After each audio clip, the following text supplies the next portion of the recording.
Sahabat Nusantara, selamat datang di podcast kita.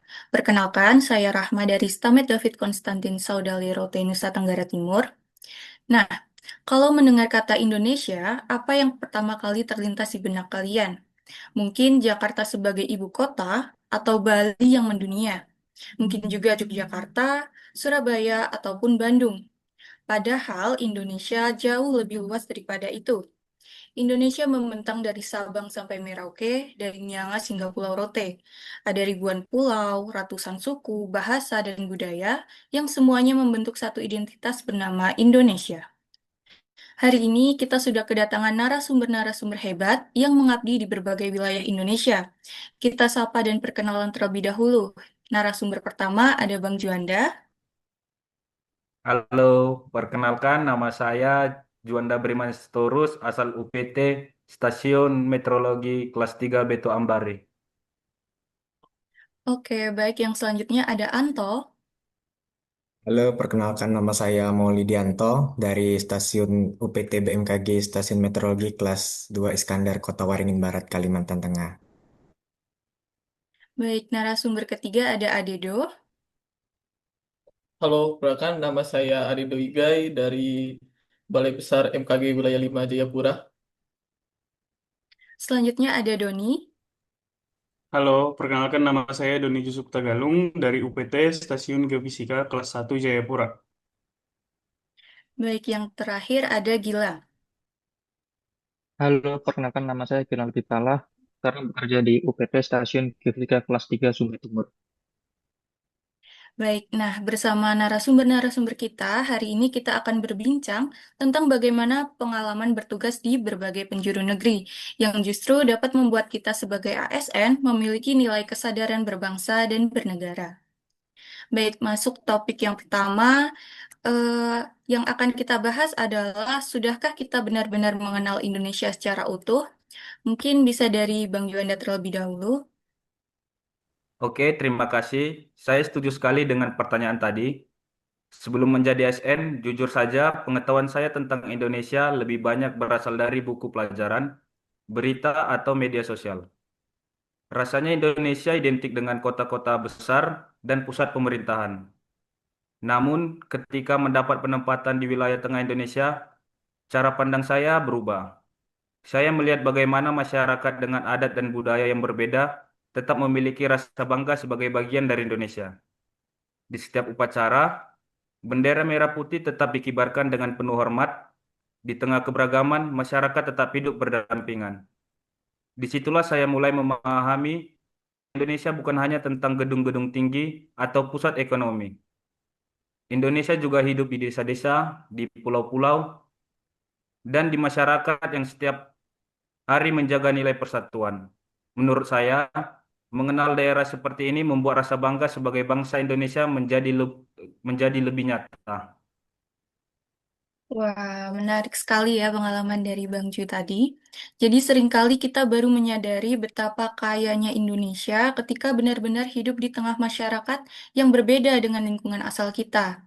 Nah, selanjutnya kita beralih ke narasumber selanjutnya, ada Anto yang bekerja di Stalmed kelas 3 Iskandar, Kota Waringin Barat. Boleh diceritakan bagaimana dengan pengalaman dari wilayah Kalimantan, Anto? Silakan. Oke, terima kasih sebelumnya. Kalau cerita dari pengalaman saya mungkin mirip-mirip yang sudah disebutin tadi ya. Pas pertama kali tahu kita penempatan seluruh Indonesia, saya benar-benar sadar kalau Indonesia ini benar-benar luas gitu. Dan kebetulan saya pertama kali menginjakan kaki di Pulau Kalimantan dan bertemu banyak dengan suku, bahasa, makanan, dan tradisi yang masyarakatnya juga berasal dari daerah yang berbeda-beda. Dan dengan melihat keragaman ini bukan hanya sekedar slogan, namun di balik semua perbedaan itu, saya menemukan satu nilai yang sama, yaitu masyarakatnya saling menghormati, memiliki rasa gotong royong yang tinggi, dan juga memiliki terhadap Indonesia. Nah, dari sini juga lah saya belajar kalau semboyan Bhinneka Tunggal Ika itu bukan hanya sekedar kalimat yang biasanya kita hafal saat kita sekolah dulu, tapi benar-benar dijalani dalam kehidupan sehari-hari. Nah, Dari situ juga saya sadar bahwa perbedaan ini ternyata bukan alasan untuk kita terpecah belah, apalagi mudah untuk diadu domba. Malah sebaliknya, perbedaan ini bisa dijadikan kekuatan untuk Indonesia karena itulah alasan kita memang harus bangga menjadi bangsa Indonesia. Oke, kalau dipikir-pikir ada benarnya juga ya yang disampaikan oleh Anto.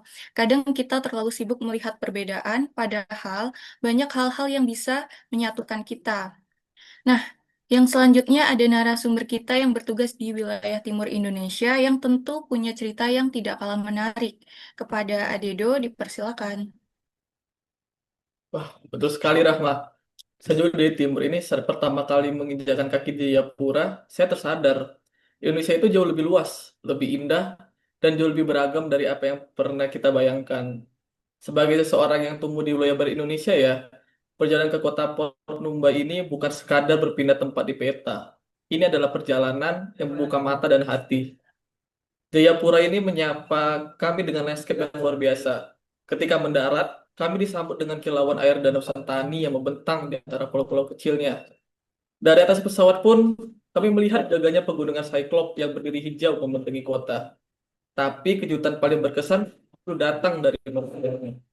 Masyarakat Jayapura merawat tradisi mereka dengan begitu hangat.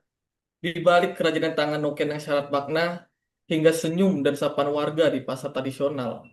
Ada rasa persaudaraan yang tulus. Kami yang datang dari jauh ini tidak pernah disapa sebagai pendatang asing, melainkan dipeluk, hangat, layaknya saudara sebangsa. Di sini saya belajar, arti sesungguhnya menjadi orang Indonesia. Menjadi satu bangsa bukan berarti kita harus seragam. Kebanggaan itu justru lahir dari perbedaan. Perbedaan yang menerima, menghargai, dan menaruh percaya di tengah begitu banyaknya dinamika. Jayapura ini mengajarkan saya bahwa persatuan Indonesia itu bukan sekedar slogan. Ia hidup, bernapas, dan terasa nyata di bumi cendrawasih ini. Baik, luar biasa sekali ya pengalaman dari Adedo. Ternyata setiap daerah memiliki cerita yang berbeda, tetapi semuanya selalu mengarah pada satu hal yang sama, yaitu Indonesia. Dari pengalaman beberapa narasumber kita tadi, muncul pertanyaan berikutnya. Kalau rasa bangga terhadap Indonesia sudah tumbuh, bagaimana cara kita menunjukkannya? Mungkin Doni dari Stadion Jayapura bisa menanggapi. Terima kasih atas kesempatan yang diberikan. Menurut saya, rasa bangga tidak cukup hanya diucapkan. Bangga berbangsa harus terlihat dari tindakan.